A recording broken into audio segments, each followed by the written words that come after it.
हिसाब से रेवंत रेड्डी जी जेब से दे रहे क्या? अंदर से आते तो कितने मिल तो आपके असदुद्दीन जी कितना दिए? जिता लिए ना आप? कितना दिए बॉस? आपके चेयरमैन एमएलए कितने दिए? आज से आप लोग सच्चाई से सवाल करना सीखेंगे, सच्चाई को सवाल करने का हिम्मत करना सीखेंगे। आप जो वोट डालते हैं ना हम लोग, इसका नतीजा ये है। तो आपके हिसाब से रेवंत रेड्डी जी जेब से दे रहे क्या? अंदर से आते तो कितने मिल तो आपके असदुद्दीन जी कितना दिए? जिता लिए ना आप? कितना दिए बॉस? आपके चेयरमैन एमएलए कितने दिए? आज से आप लोग सच्चाई से सवाल करना सीखेंगे,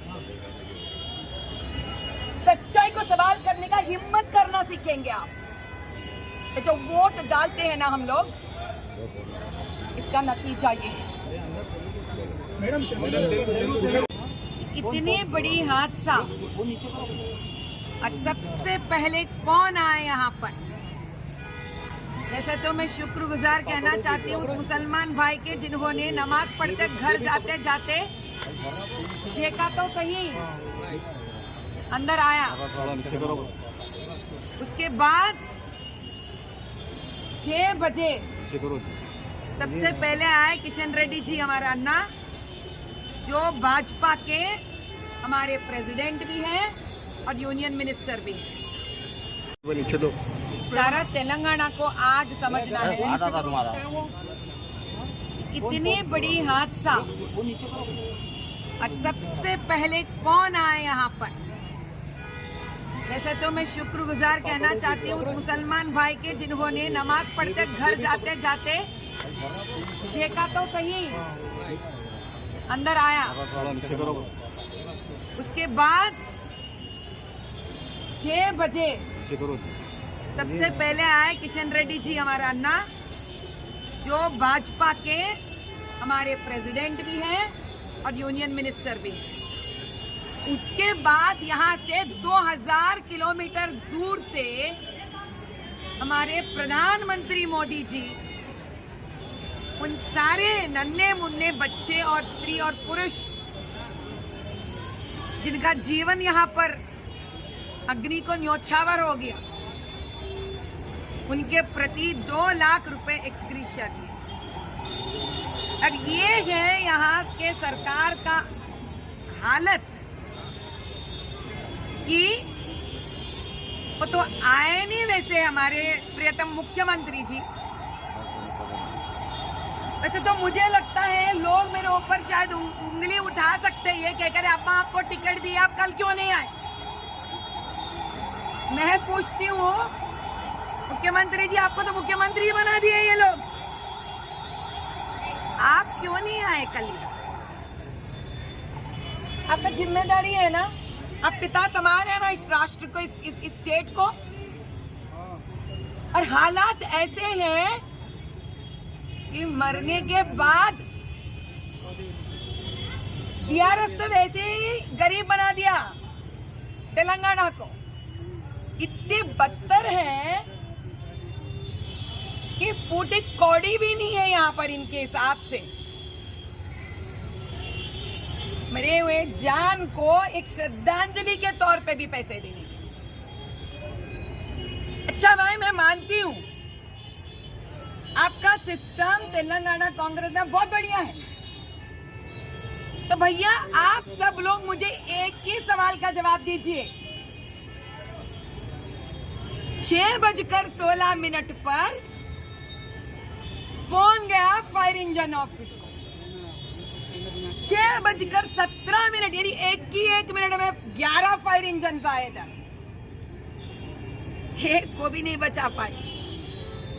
एक ही मिनट में एम्बुलेंस आए,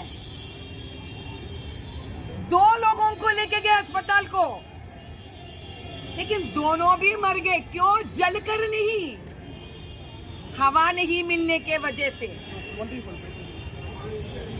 अब यही चंद्रायण गुट्टा में गौर से सुनिए सभी, यही चंद्रायन गुट्टा में 1 घंटे के बाद, यानी कि यहाँ 6 बजे को हुआ हादसा, वहां 7 बजे को हुआ हादसा, माइल देवरपल्ली से फायर इंजन आता है। ऐसी है वो घर भी, शट्टर ऐसी है, इससे भी बदतर है वो। अंदर से 50 लोगों का जिंदगी को बचाए वो लोग। मैं कुछ नहीं कह रही हूं, ये न्यूज है, मैं कुछ खड़ा नहीं कर रही हूं, ये सच्चाई है। चंद्रायन गुट्टा को माइल देवरपल्ली से आता और कितने मिनट के बाद, 90 मिनट के बाद आया और 50 लोगों को बचा लिया। मैं अल्लाह से शुक्रगुजार हूं क्योंकि 14-15 नन्हे मुन्ने बच्चों को बचा लिए। ऐसी शुक्रगुजार हो सकती थी अरे यहाँ के नन्हे मुन्ने बच्चे औरतों को बचा पाते। 11 फायर इंजन 1 मिनट के अंदर आने के बावजूद। अगर आप पढ़ सकते हैं वो आर्टिकल, तो चंद्रायन गुट्टा में स्टेयरकेस डाले, सीढ़ियां डाले और ऊपर जाके बचा लिए। लेकिन या 1 मिनट में नहीं बचा पाई, वह 90 मिनट के बाद बचा ली। अब आप बताइए, आप में से जितने लोग भी चुन चुन कर इस पार्टी को जिता है, आप खुद से आज सवाल कर लीजिए, किसी से मत कीजिए, खुद से सवाल कीजिए कि तेलंगाना का भविष्य क्या है। यहाँ जिंदगी भी नहीं बचती है लोगों की, मरने के बाद पैसे भी नहीं मिलते, यहाँ बेरोजगारी खत्म नहीं होती है, यहाँ ड्रग्स बच्चों के अंदर जाते रहते हैं, यहाँ मूसी के अगल बगल में गरीब लोगों के घर तबाह हो जाते हैं, बड़े बड़े आश्रमों का तो बिल्डिंग्स वैसी की वैसी रह जाती है। अब सबसे सवाल करती हूं मैं,